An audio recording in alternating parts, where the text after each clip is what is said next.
khai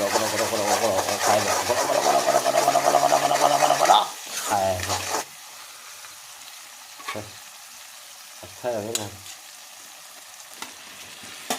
thay rồi thế là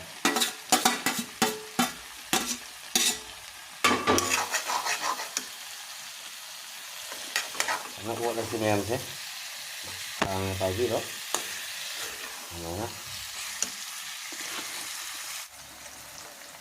em thì đâu chết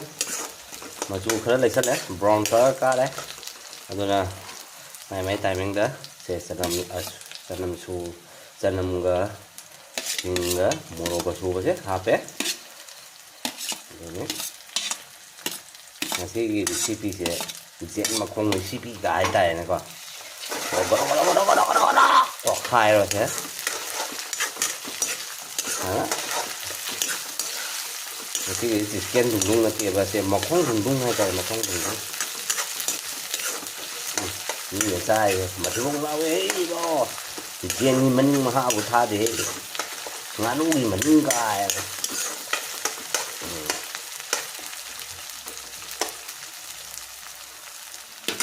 rồi em sẽ mua một lỡ rồi đó sẽ đi anh xả chứ sẽ xả ra sợ mình quá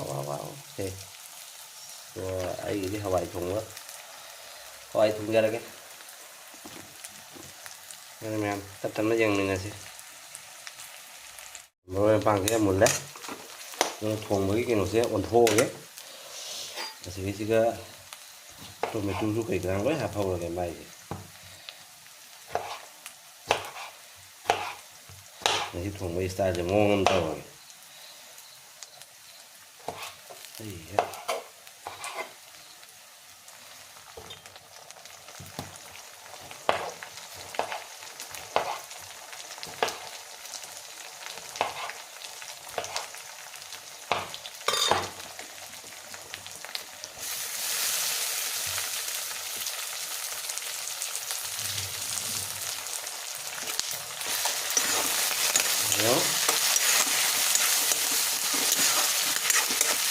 mấy cái rồi nó còn cái là thật đấy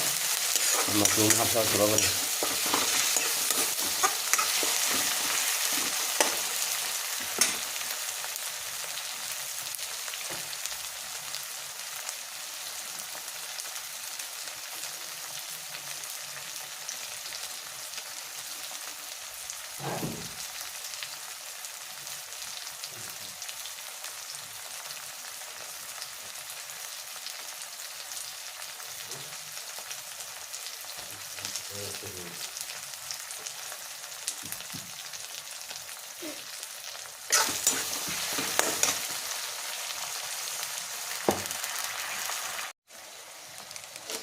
mà phù hợp với cái giống thấy mà chú này tháng thế cả đợt tháng này chú ra vào cái phù hợp thật đấy nhỉ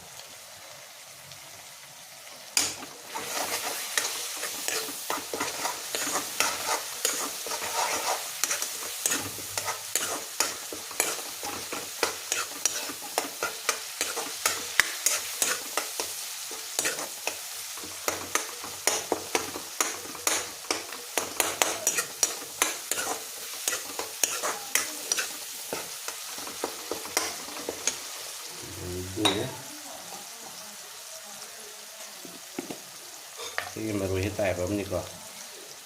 thì cái dao của chị mềm một chiếc này còn rồi sẽ cái năng lối dao đấy để thả đây xem thả một cái karena kamu ini baru barang này pha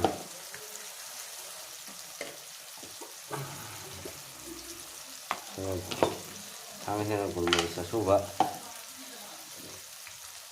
đây một sama yang mau tahu darah apa nih yang mau pandai lang tadi dulu ini semua coba jadi dari ini ke sini sama mau mau apa nih karena ada sini nanti kita coba meru yang pangkat pun apa aja ꯀꯣꯔꯣ ꯑꯣꯠꯈꯥꯏꯔꯁꯦ ꯁꯨꯃꯥꯏꯅ ꯏꯁꯤꯡ ꯈꯤꯇꯪ ꯊꯥꯗꯕꯤꯌꯨ ꯁꯨꯃꯥꯏꯅ ꯃꯁꯂꯥ ꯀꯥꯍꯟꯕ ꯌꯥꯗꯦ ꯀꯩ ꯇꯟꯖꯥꯗꯦ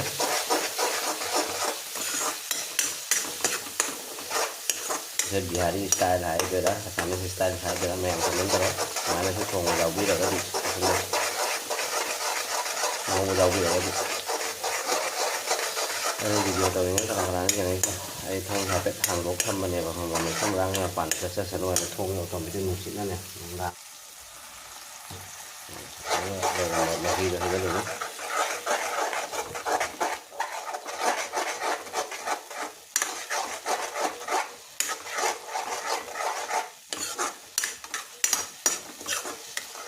فꯖꯅ ꯃꯨꯟꯅ ꯐꯥꯎꯒꯠꯂꯛꯈꯤꯁꯅꯨ ꯈꯪꯗꯦ ꯃꯌꯥꯝꯁꯦ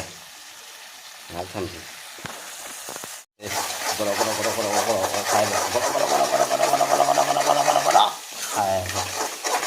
ꯌꯥ ꯇꯠꯇꯕ ꯃꯨꯟꯈꯠꯂꯦ ꯃꯔꯣꯏ ꯃꯄꯥꯡꯁꯦ ꯑꯁ ꯃꯤꯠꯇ ꯆꯪꯉꯦꯍꯦ ꯃꯥꯒꯤ ꯃꯔꯥꯡꯁꯦ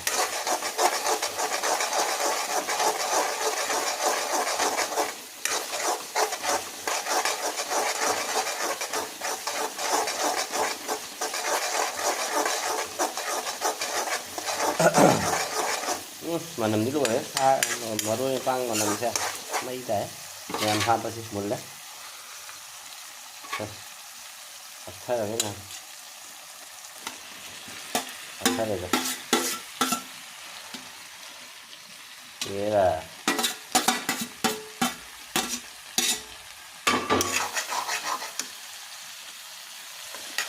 nó cuộn lên xin em thế cái gì đó nó nè là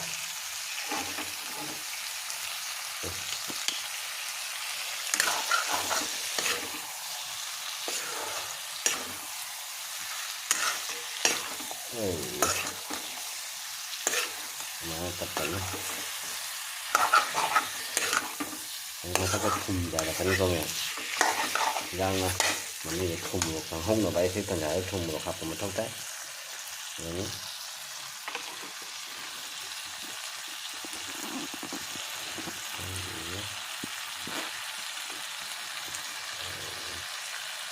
mình thùng hộp cái thì đây nó phải phải làm cầm một cái thùng là không cái này nó cũng đại phai đó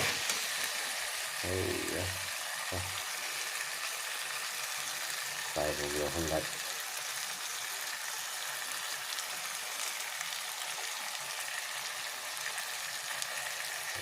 머리가 박탈하니 잘 보기 머리가 그냥 따로 봐요 오카야지 헤이야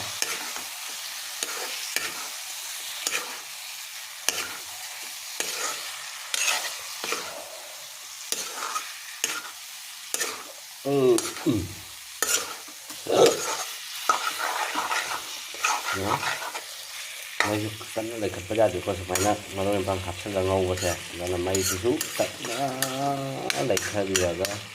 mà tầm cuối nó ngâu và vậy nó thì cục sân là xin án thì mà ăn ra thì đó mẹ ông có một hàng ở xí gì ở xí nó ăn ra phải đấy masala có chút một đứa masala số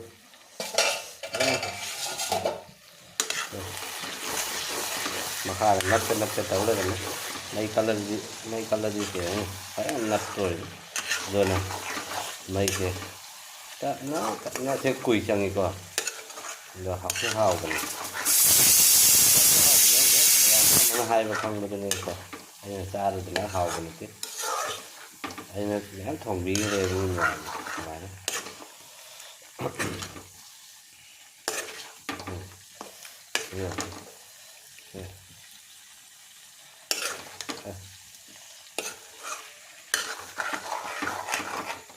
bình thời như thế mà dù thật vẫn cái nó ngái thì làm đâu nhưng mà hăng bà lẩu ấy thì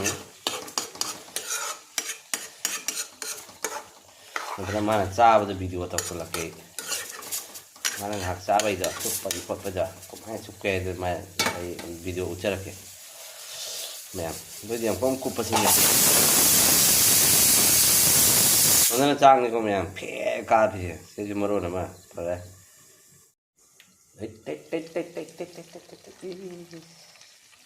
mèo sẽ lấy ăn ngọt cái này này đồ mình sẽ hấp quay mà này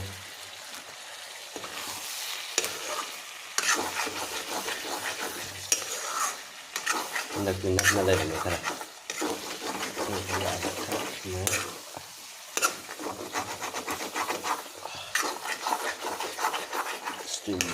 stream okay over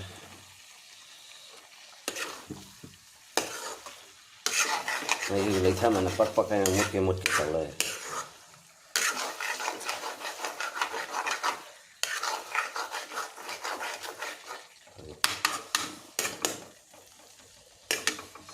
आलू से option लगे आलू no बनी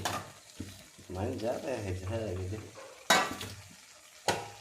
आलू से आप के हम तो ओट के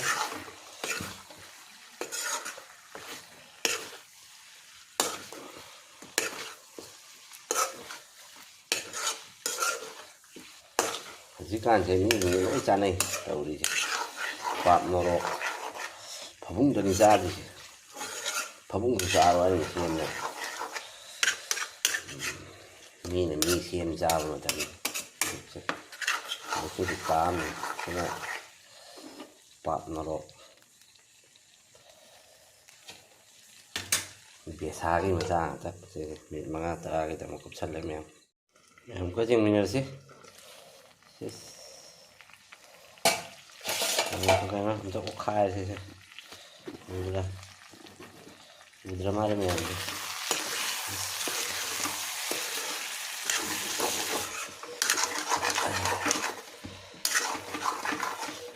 ในปั๊มวงมันจะเจ้าถวย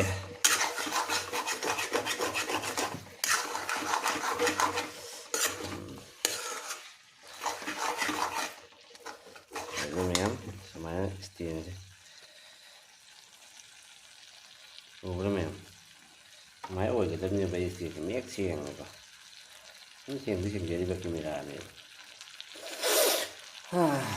เลยตาดูไหมครับยังไม่ได้ปน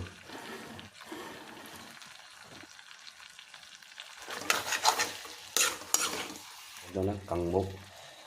thế này rất là mềm nhưng mà sao bây giờ hay cái tầm này nhưng mà sao bây hay để mềm hay nè đây làm hai chân bây giờ chứ mềm sắp sẵn mình mang ai từ phái ra hàng gì 1, 2, 3 dầu ta ủa là gì coro udah mềm mudah cho nên tiếng semain thang lagi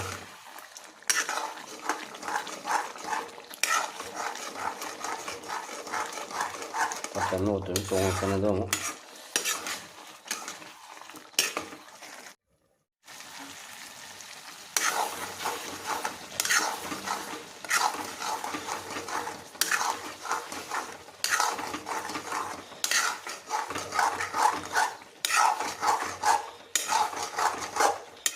udah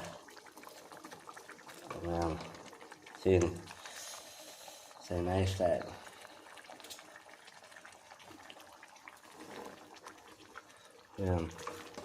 mà sẽ ngao vững máy tàu đấy ngô cài cà phê sắp ra còn sẽ còn hèm nó sẽ mà thật là sống thoải mái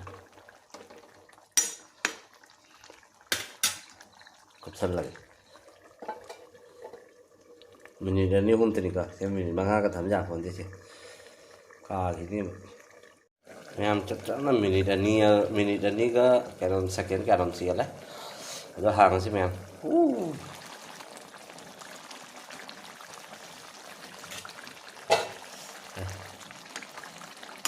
thế thật ra thì của máy quất cái gì không có mẹ mà nó có chậm nó quất đi được không là nhập sách nó là điểm vô mini đani không bụng mini đó không tha được nhiều không là ini cukup parah mana ꯇꯤꯜꯍꯧꯁꯤꯡꯗꯨ ꯃꯅꯨꯡꯗ ꯆꯪꯗꯅꯕ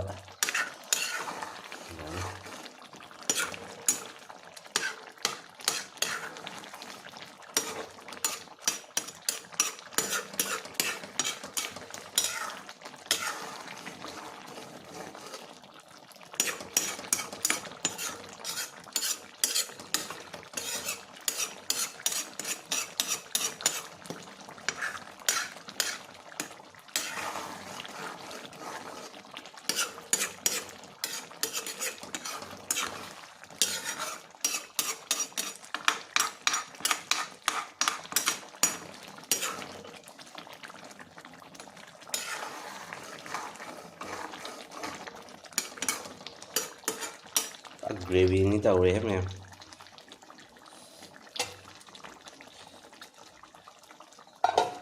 udah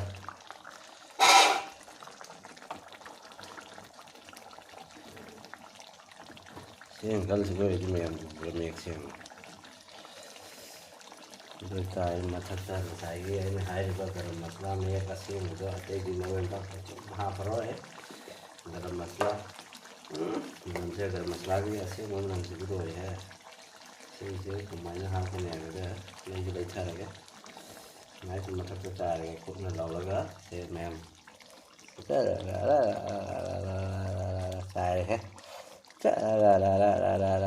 garam masala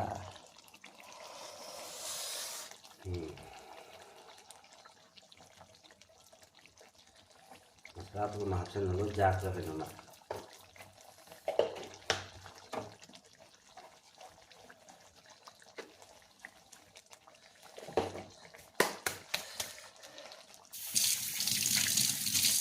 Jadi macam tu kaji gom cai, kaji gom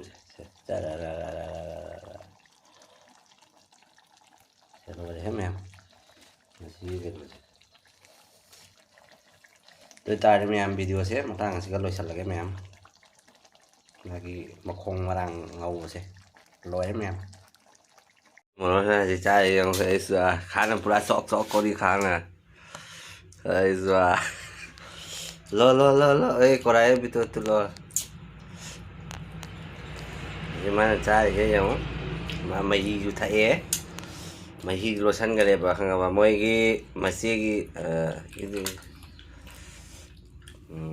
sorry manau nu pagi matu gi masan pido ado uni na ko moi di jeng ye ba video se khanga ba moi subscribe ta uye ba ado la ma utpa ja de sa ba si ta uli ni ba itu korai pura lon to theng pheng gi lon na loi ma to khana ma dekha se lo ha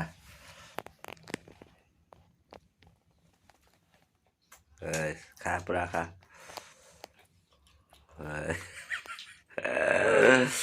মজা লাগছে হয় নেকি jadi video si matang se loisalage se ni mayam yang se sare de Chinese style le na ngobi rak pani mayam se ma sa sa na loisale ba khang ba mai khoi pha sa ba na ma hou dre ba adu khai bok chal la na me se jao se jong se mayam oi na se mana masing sih yang sekali nanti lau mana nih orang lain sang apa ini macam apa paham nah itu yang apa kasun mana biasa patu yang buat dekau support media itu loh itu loh nah ui